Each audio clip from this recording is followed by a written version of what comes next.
There once was a baby born with horns to a village of smiling masks. It was opposite day every day, and whereas all the people in this land were smiling and laughing on the outside, they were crying and screaming in pain on the inside where no one could see. The horned baby was raised as a girl, but they didn't feel like a girl. Around 4, they noticed how everyone smiled with their masks, never showing any fear or signs of weakness. But the horned child's mask never felt right. They tried and failed to smile how they were expected to. When the child was old enough to school, all the other smiling children would exclude them because they couldn't get their smiling mask to fit with the other children's.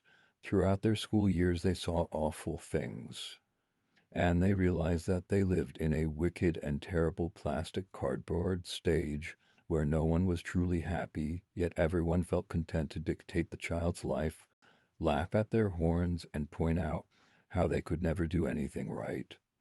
When the horned child grew up, they left the land and found old ways hidden inside themselves of a forgotten past their world had forsaken.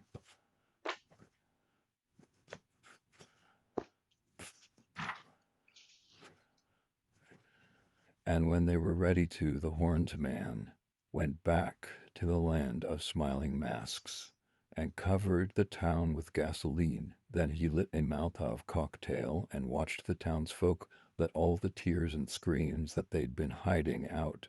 Finally, as their smiling masks melted away at last, then the horned man smiled and laughed, free at last, free at last. It is such bitter agony to know that the world is a cage, a stage where all the actors bicker, fight, and complain, blame children for breaking their brains, manufactured sympathy, bitter black reverie. In the cage of their hearts, they hid all their fears, then say, how could this have happened? When it happens again and again, we all crave peace, but deep down want revenge. But through fire and tears, we're all forced to face buried fears.